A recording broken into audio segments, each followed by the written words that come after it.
Acts chapter 2. They, the first sort of followers of Christ after an event called Pentecost. They devoted themselves to the apostles' teaching and to fellowship, to the breaking of bread and to prayer. Everyone was filled with awe at the many wonders and signs performed by the apostles. All the believers were together and had everything in common. They sold property and possessions to give to anyone who had need. Every day they continued to meet together in the temple courts. They broke bread in their homes and ate together with glad and sincere hearts, praising God and enjoying the favor of all the people. And the Lord added to their number daily those who are being saved. All right, so if I could give a gift to the world, if I could give a gift to your friend that you went to college with, if I can give a gift to your aunt, if I could give a gift to your children, if I can give a gift to your enemy, I would give each person in the world the gift of a flourishing church that they love. The kind of church that incubates friendship and cuts into the epidemic of loneliness. The kind of people that experience the love of Christ on the cross and is deeply compelled to live lives of costly love towards other people. A church that builds community. The kind of church, the kind of people who are so clear on the power and presence of God in this world that they hold incredible hope, so much that you can't help but feel better when you are around these kinds of people. Even if you disagree with them on everything, you just seem to feel better when you are around them. Instead of negativity, which is so much the profit driver of that algorithm machine inside your pocket, a community of people that pulsates with the warm power of hope. This would be a church that strengthens faith. I would give the world a gift, the kind of people that have an irresistible love for one another, who extend compassion and compulsively include others. In a world that's filled with canceling and dividing, this would be a people who are committed to gathering and hospitality, a church that extends compassion. I think this is that kind of church, and we're increasingly becoming that kind of church. But I think the world needs more and more churches that live this way. Unfortunately, it's not most people's experience of church. Our series is called Why Church, so I did a little research and found some other people's experiences of church. And I found some of the greatest writers in the 20th century reflect on their experience of church. We'll start with Annie Dillard. Now, you can tell she's a writer by some of her words, so hang in there with me. She says this: "Week after week, I was moved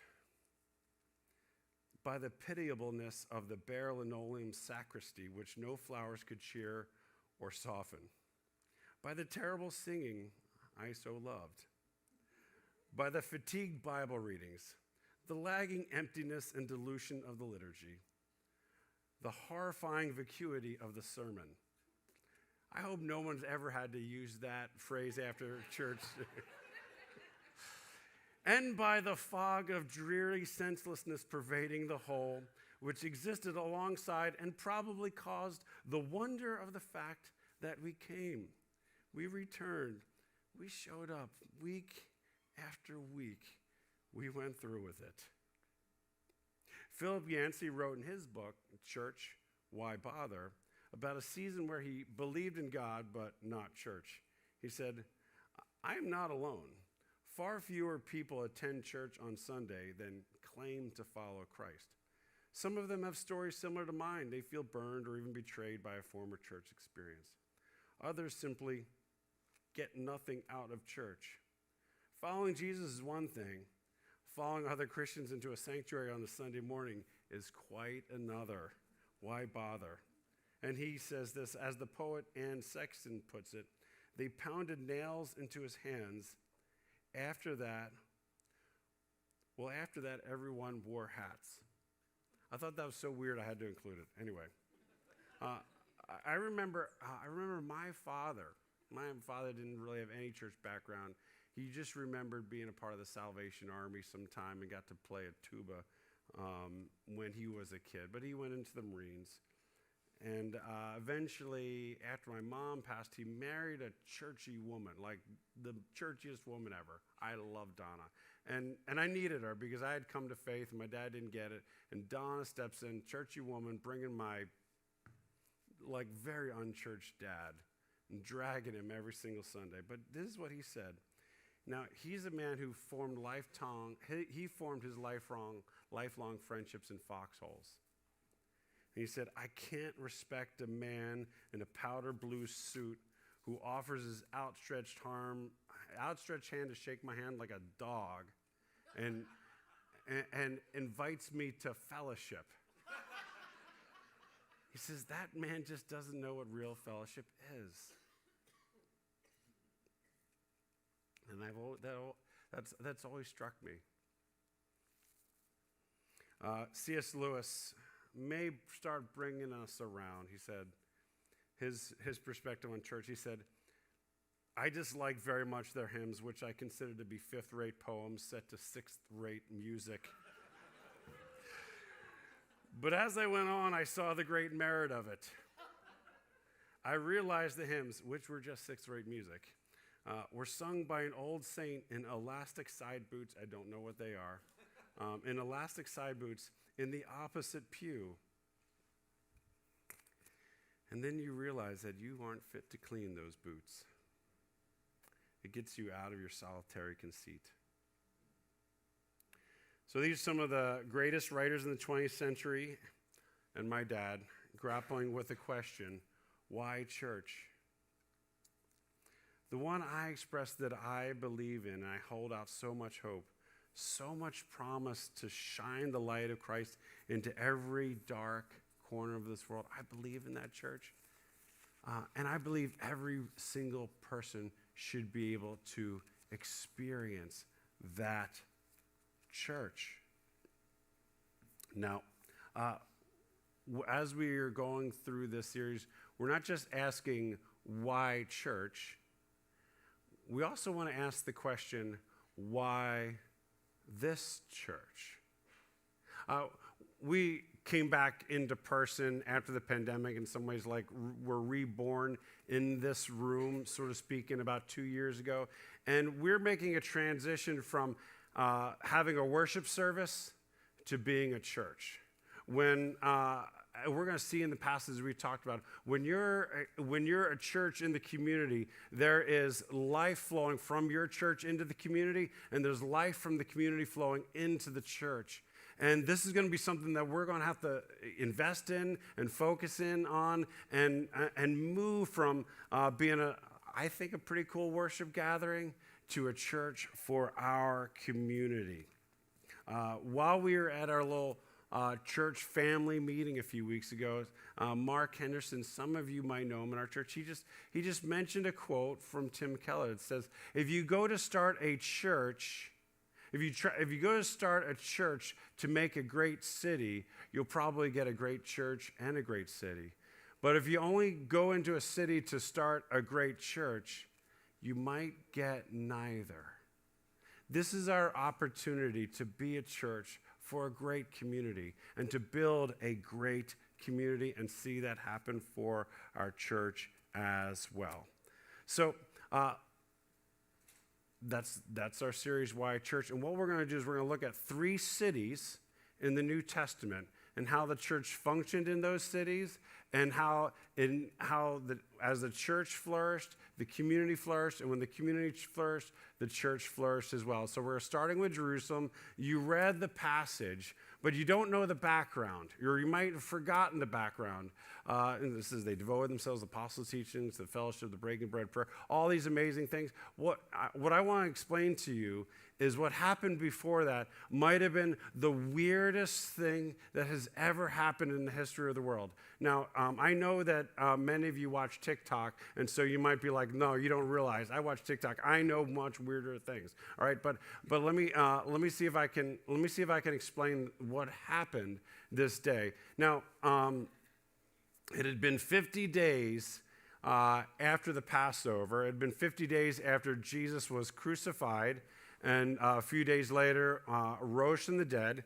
And all of Jerusalem was scandalized by this information because a lot of people had heard Jesus' teaching. They had shown up and they'd shouted Hosanna and praised him when he came to Jerusalem. And everybody knew about Jesus. Everybody knew about the revival of John the Baptist. And so it was all this fervor, and everybody was very, very, very excited. And then was it the Romans that crucified him, or was it Jewish leaders? There was a drama around that, right? And then he was risen from the dead, and people were talking about it. And not just his apostles, but over 500 people had seen him. But it had been for about 10 days, they had all gone dark.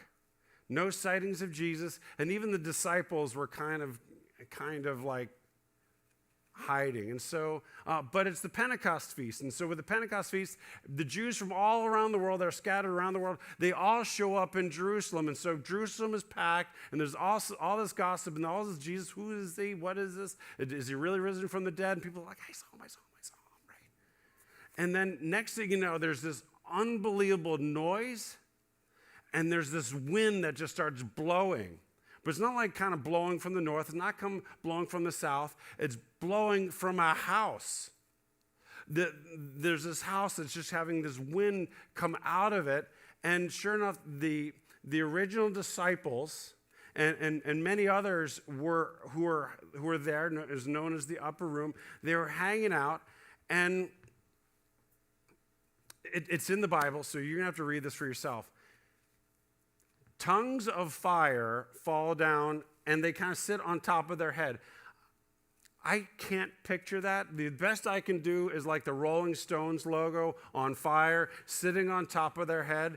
But this is just what's happening. It's weird. It happens to them.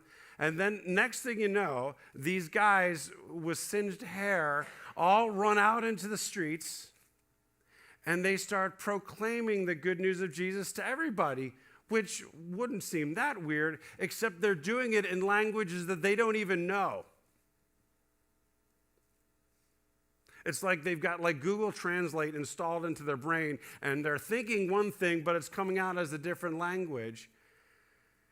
And it just so happens to match up with all the languages that are represented throughout the world in Jerusalem that day. And they're like, oh my, everyone's like, wait a second. I'm hearing them communicate to me in my language. And it's this astonishing thing that happens. And some of the Jewish leaders come and they're like, oh man, these guys, they were partying last night just a little bit too much. I mean, they thought they're drunk, and Peter's like, no, we're not drunk. It's only 9 a.m. Give us a few hours. I don't know. I don't know if what he really intended to say there, but he basically communicates a message that says, look, this is the thing that we've all been waiting from the beginning of time, that the Messiah was going to come. And yes, the Messiah has come, but not only has the Messiah come, you killed him, and you need to say you're sorry. But not just that, the Messiah has been risen from the dead, and the very Spirit of God has now descended upon humanity. The renewal of all things has begun. And everyone was absolutely amazed, and over 3,000 people get baptized that day, and the church forms. And it's just, it was weird, but the weirdness of the moment reflects the momentous change of that moment. A way that might help you understand how that moment fits into history and how it fits into who we are as a church. Some of you may have read when you're growing up or since then the book The Lion, the Witch, and the Wardrobe from the Chronicles of Narnia. Anybody got anybody? All right. Or have you seen the movie? Maybe you can raise your hand too. All right. So if you know the story, you'll remember that in Narnia, when the Pevensey children find themselves in Narnia is in a forever winter. The white witch, who had taken over, has cast a spell upon all of Narnia. And it was forever winter and never Christmas. And that's how they described it. In Narnia, it's always winter and never Christmas. And the Pevensies are like there and they're cold because they went through a wardrobe. They weren't planning on, they didn't check the weather like you did today and put on their winter coat. So they're cold and they're trying to figure things out. And Edmund, one of the Pevensey children, gets himself mixed up with the White Witch. And all of a sudden he notices something, that the snow that's falling seems to be a little bit wetter. And he's not as cold as he once was. And next thing you know, he's in a sled and it's starting to getting a little bit sloshy. Meanwhile, Edmund's siblings in another part of Narnia literally get a visit from Father Christmas. For the first time ever, it's not always winter with no Christmas. Christmas seems to be coming. The weather seems to be getting warmer. What happened in Narnia? Well, what happened in Narnia is Aslan showed up. And when Aslan showed up, just his presence alone broke the curse of the White Witch. And now the snow is melting. And make no mistake, spring was coming and nothing was going to stop it. What Peter explained to those folks who saw that freakish moment at Pentecost is that the resurrection that the Old Testament has promised at the end of time has actually happened now, and the snow is now melting. The renewal of all things has begun, and the restoration of the world has begun. The snow is now going to melt. Yes, in Narnia, there's going to be battles. It was going to get really, really muddy. Was it quite foggy once the snow started melting? Yes. It was foggy. It was muddy. It was messy. And were there battles? Absolutely, there were still battles. And is that not true, not also for the church? Absolutely. Things are going to get muddy. Things are going to get foggy. And yes, there will be battles, but make no mistake, the snow is melting. The renewal of all things has begun, and we get to be the church that's a part of it. And those folks, the people who saw Jesus, who saw his resurrection, and who heard about this message, they realized this and they said, oh my goodness, the renewal of all things has begun. The snow is beginning to melt. What kind of people ought we be? And that's the context of the passage. When people realize the amazing moment, the amazing context of the life that we get to live. We get to live a life with the kind of the purpose that the Pevensies have, to serve the renewal of all things, to serve and to build a new life, not under the curse. A new restored world. So there's three characteristics of this community that saw the freakish, the weirdest thing that's ever happened. First of all, they were devoted and they weren't distracted. Just bringing that thing up just bringing up the word distracted is convicting for me. Writing the message, I keep thinking to myself, I need to reach out to this person, I need to do this thing. Oh, my phone just did this, my phone did that, like that. Oh, how'd the Sixers do, right? I can be tremendously distracted in life. And certainly when it comes to distractions, we have a lot more to be distracted with than they did in the first century. But distraction isn't necessarily, in my mind, the fruit of our circumstances. It's also the fruit of what's going on in my heart. You've had one of those situations where you got into something so much and all of a sudden you didn't realize hours had passed. Zach talks about that sometimes when he's working on a design project. He's so caught up or he's so into what he's doing. Next thing you know, it's 4 hours later he hadn't eaten. I've had that in meetings. I've had that in different kinds of situations. Devotion happens when we feel a sense of mission and purpose. It was really, really easy for them to be devoted. Why? Because they saw clearly how empowered and important their lives are. We live in a community that's really struggling with boredom. And I think our distraction comes much more from our boredom or our exhaustion than anything else. the Pentecost put like a nuclear shot of energy into every single one of those believers when they realized that they weren't just moving the wheel every single day with no purpose, no end. They were serving the renewal of all things. Each of us serves the renewal of all things. Our lives matter more than ever.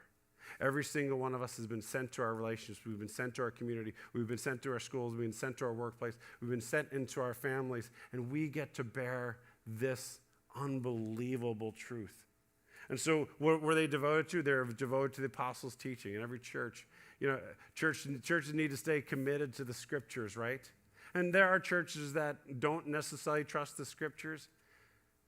And at that point, they need to find stuff. As a church, you'll find us devoted to the scriptures. We'll keep coming back to the scriptures. And you'll also find that the number one thing that correlates with spiritual growth in someone's life is Bible reading. I don't know if that's true for you. Do you find yourself reading the Bible? It's the number one thing that will correlate with your growth. They're committed themselves to the fellowship. Now, a lot of certain churches you might have grown up have a fellowship hall, and fellowship halls are great because they typically have coffee and they have food there. And I'm all about the fellowship hall. Now, if you grew up with an older church, it might have been called the narthex, which to me it sounds like a part of an insect, right? Right in between the abdomen, and the head is the narthex, right? That's what connects them, right? If you were part of a newer church, you might not have had a narthex or a fellowship hall, but you had a cafe. That's it. My friends in the Catholic Church, they just call it the parking lot. But everybody has a place where they have the conversation, right? And it's all about that. And we need to fill up our narthex fellowship hall cafe as much as possible, because that's a great place for friendships to form. But in the earlier days, the term used here is koinonia. It's people going on a venture or enterprise together. It was a financial term, like we are in this to succeed together. You formed a fellowship that's not necessarily formed around coffee and donuts, and I'm all about coffee and donuts, right? So we're not putting that down, but it's a mutual venture together. Think Fellowship of the Ring, 9 different kind of humanoid beings off with this ring, and they're going to accomplish a mission together. If you're struggling to ask the question, why church, a lot of times the fellowship has lost its meaning because you may be off when it comes to understanding your purpose or even the purpose of the church you're part of. They're devoted to breaking the bread. They're devoted to eating, which is another good thing. They're devoted to coming together, being together around meals. I think the best churches out there fill up cafes, not our cafe, but like fill up the cafes in the town they're in. They fill up the breakfast restaurants, fill up the lunch restaurants, and they take their people and they fill the restaurants. Why? Because people want to be together, and they find ways to be together around food. That is increasingly characteristic of us. I make a habit of getting to these restaurants myself, and I continue to see us more and more finding ways to be together. And they're committed to the prayers. Now, it might say in your Bible prayer, it was specifically the prayers, which is the appointed time that churches gather, that the people of God would gather together for spiritual things. Like they're committed to a spiritual calendar in their lives, and they said, all right, these are the things that we are going to do together with the people of God. So whether it's their worship gatherings or their prayer times or whatever. For us, we do 3 specific things at church. We gather on Sundays for worship, we grow together in groups, and then we find ways to serve together on teams. So may I encourage you to do a distraction assessment in your life. Your life is the more and more devotion you feel, the more singular you feel in your life, the more significance you're going to feel. Maybe do a distraction assessment. What inclines you to your distractions? Is it, do you move to your distractions out of pleasure, which is a good thing? Do you move to them out of exhaustion, numbing out, boredom? And ask the question, why? Because my suspicion is devotion will push you through whatever those things are and addressing those things to get to a life that feels right. Secondly, all right, first quality was they were devoted, not distracted. Secondly, they're wildly positive. Wildly positive. And in some ways, that's, if I can bold one point, I have it in my notes here. I have that bolded. Wildly positive. We need to recognize and accept the fact that every single one of us live with a device that produces algorithms that draw us into our phone through negativity. Negative headlines work. That's what gets your attention. That's what helps people make money on the other side of your phone. You have an algorithm that's just pouring negativity in your brain. And it's not just you, it's everybody in this world. Everybody you see is being assaulted with negativity. We can be the hope for a community that doesn't have to live with negativity all the time. Listen to the way they lived. All the believers were together, and they had everything in common. They sold property and possessions to give to anyone who had need. Every day they continued to meet together in the temple courts. They broke together in their homes and ate together with glad and sincere hearts. They enjoyed each other. And it goes on and says, they enjoyed the favor of all. They praised God and enjoyed the favor of all the people. People loved having them around. A lot of churches, they're like, look, we can either praise God or have people like us, but we can't do both. Come on, man. We can love God and have people like us as well. It's not that hard. It starts with like, hey, will we be people that enjoy life?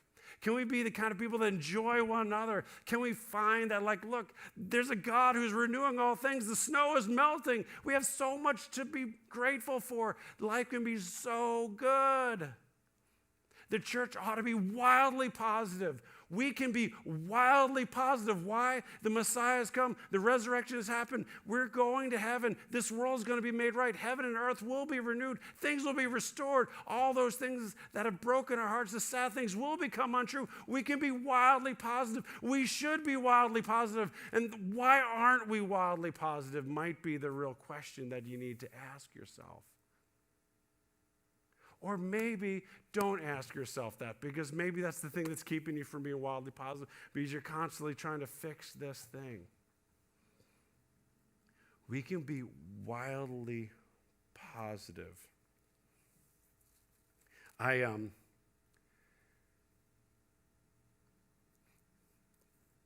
But it's not easy. I consider myself an optimist, enthusiast, generally speaking, quite positive. I feel like, well, positivity's free, right? If I can be positive about something, at least I'll feel a little bit better about it, right? But I get discouraged.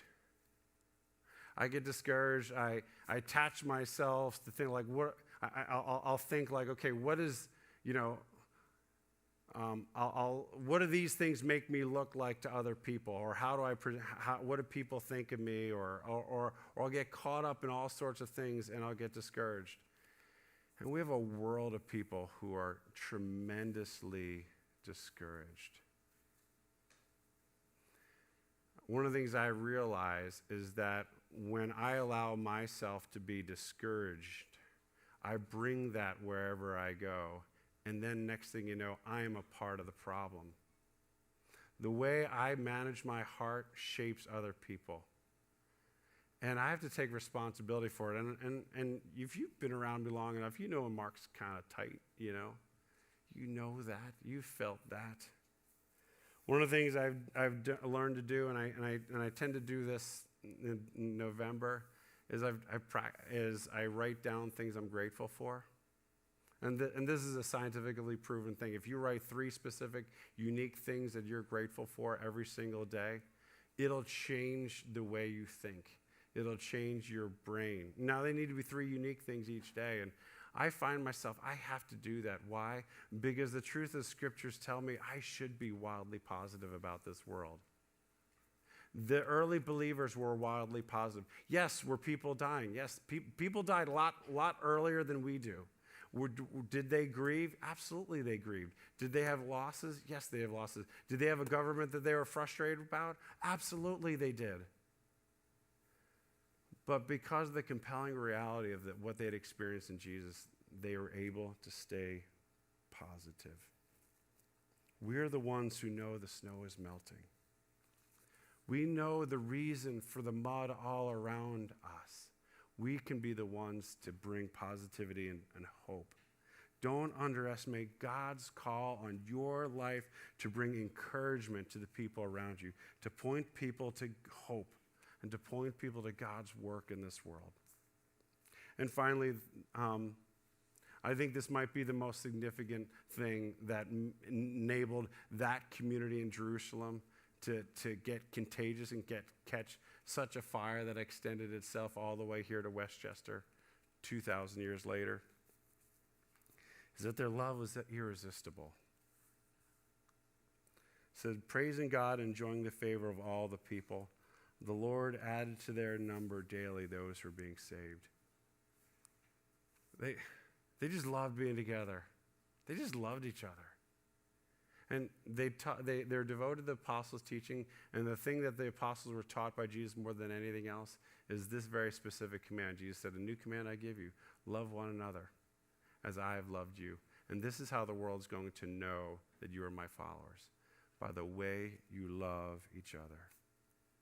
Love is irresistible.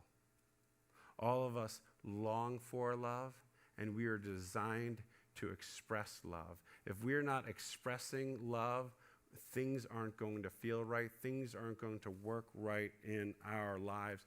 Jesus has commanded us to love each other, not just your nuclear family, to love your spiritual family, to love people specifically. Love changes everything. It really does. And we need to be positively hopeful about that.